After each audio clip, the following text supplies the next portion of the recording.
যশোরের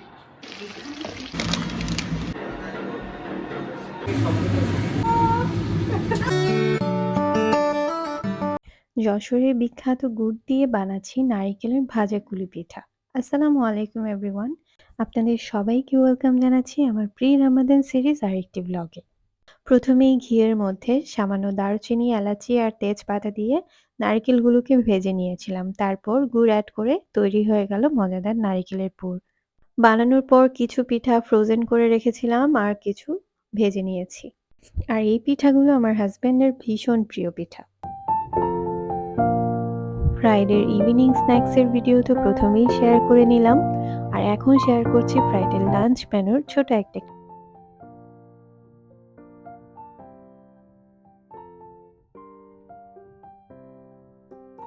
রোজার উপলক্ষে ডেকোরেশনের জন্য কিছু প্রোডাক্ট অনলাইনে অর্ডার করেছিলাম, তো প্রথম পার্সেলটি পেয়ে আপনাদের সাথে শেয়ার করছি। আর প্রোডাক্টের কোয়ালিটি অ্যান্ড প্যাকেজিংটা বেশ ভালোই ছিল, খুব সেফভাবে পৌঁছিয়েছে। আপনাদের যদি পেজের ডিটেলস সম্পর্কে কিছু জানার থাকে তাহলে অবশ্যই আমাকে কমেন্ট সেকশনে জানাবেন।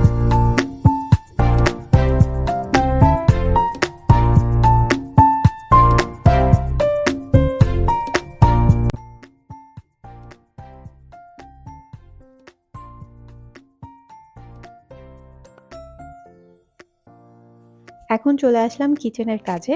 আর রোজার উপলক্ষে আমি আজকে স্টোরেজ ক্যাবিনেটটাকে ক্লিন করে নিব আর দেখে নেব কি কি আছে আর কি কি লাগবে রোজার মাসের জন্য, সেটার একটা লিস্ট বানিয়ে নেব। আর পাশাপাশি মশলা জার কিছু আমি ক্লিন করে রেখেছিলাম, সেইগুলো ফিল আপ করে নেব। গতকাল রাতে আমি মুরগির মাংস রান্না করে রেখেছিলাম, আর সকালে উঠেই ভাত আর ডালটা রান্না করেছি আর সকালে নাস্তার আয়োজন করেছিলাম। আর আমার পেয়ারে হাজব্যান্ড অফিসে যাওয়ার আগে পাতাকপি ভাজির জন্য কুটে দিয়ে গিয়েছিল ভাজি, তো এই জন্য পেয়ারে বলে সম্বোধন করলাম। তো যাই হোক, আজকে আমার এমন একটা ফিল হয়েছে, যেরকম ফিল হচ্ছে যেসব স্টুডেন্টরা পরীক্ষার আগের দিন রাতে পড়ে তারপর পাশ করে, আমার সেরকম স্টুডেন্টের মতো আজকে ফিল হয়েছে। আর এটা ফিল হওয়ার কারণ হচ্ছে আজকে মানডেতে যেই ব্লগটা আপলোড হবে সেটা আমি এই মানডের দুপুরের দিকেই শ্যুট করছি। এটা এডিট করে তারপরে আমি যাব আবার নিউ মার্কেটে। এই জন্য আমি এই ফিলটাই করছিলাম, আর মনে মনে খুব হাসিও পাচ্ছিল, একদিকে আবার দুঃখও পাচ্ছিল। মঙ্গলবার তো নিউ মার্কেট বন্ধই থাকে, আর এরপরে তো রোজাই শুরু হয়ে যাবে ইনশাল্লাহ। তো বাসার জন্য কিছু দরকারি জিনিস কেনা ছিল, যার জন্য আজকে যাওয়ার প্ল্যানটা করা হয়। আমার ভাগ্নেকে আসতে বলেছিলাম, কারণ বাবুকে নিয়ে একা একা যাওয়া, এই জিনিসগুলো কেনা ঘোরাফেরা করা আসলে পসিবল হয় না একজনের সাপোর্ট ছাড়া। তো সে আসলেই হচ্ছে আমি বের হয়ে যাব। তাই বেশিক্ষণ হাতে সময় ছিল না, তো ভাজিটা ঝটফট করে আমার স্টোরেজ ক্যাবিনেটটা ক্লিন করতে বসে যাই। যাওয়ার আগেই কিছুটা ভিডিও এডিট করে রেখে যাই, কারণ আমি জানি আস্তে আস্তে আমার বেশ খানিকটা লেট হয়ে যাবে। তাই এসেই হচ্ছে ভয়েস ওভারটা কমপ্লিট করে আমি ভিডিওটা পোস্ট করব। চেষ্টা করছি কনসিস্টেন্সি মেনটেন করার জন্য, আর আপনাদের সাথে একটা ভালো কমিউনিটি বিল্ড আপ করার জন্য। আমাকে অনেক অনেক বেশি বেশি সাপোর্ট করে আমার পাশে থাকবেন, কারণ আপনাদের সাপোর্ট ছাড়া আমি কখনোই আগাতে পারবো না। তাড়াহুড়োর মধ্যে একটা কিউট মোমেন্ট ক্যাপচার হয়ে যায়। আমার ভাগ্নে চলে এসেছে, আর এসে সে ফ্লাওয়ার নিয়ে এসেছে আর হচ্ছে একটা চকলেট। তো চকলেটটা তার ছোট ভাইকে দিয়ে দেওয়া হলো, আর সে দিয়েছে ফ্লাওয়ার ভ্যালেন্টাইন্স ডে উপলক্ষে। তো আমার দুই ছেলের কাছ থেকে খুব সুন্দর দুইটা গিফট পেয়ে নিলাম আমি। আসলে এই ছোট ছোট জিনিসগুলো খুব মেমোরেবল হয়ে থাকে সবসময়।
স্টোরেজ ক্যাবিনেট ক্লিন করে তারপর জারগুলো ফিল আপ করার কাজগুলো শেষ করে ওদেরকে খাওয়ানোর কাজটাও শেষ করে নিই। তারপর আমি কিছুটা খেয়ে রেডি হয়ে বের হয়ে পড়ি নিউ মার্কেটের উদ্দেশ্যে। আর আজকে নিউ মার্কেটে ভীষণ ভিড় ছিল, যেমনটা রাস্তায় তেমনটা মার্কেটের ভিতরেও। যে এটা বলতে পারার কারণ হচ্ছে যেহেতু আমি মার্কেট থেকে ফিরে এসে আপনাদের সাথে ভয়েস ওভার এডিট করছি। আর এখানে আমার বাবাইটা তার স্পেশাল কিউট একটা ডান্স দিচ্ছে। তো সেটা ক্যাপচার না করে আর পারলাম না। আজকের ভিডিও এই পর্যন্তই। সবাই ভালো থাকবেন। আল্লাহ হাফেজ।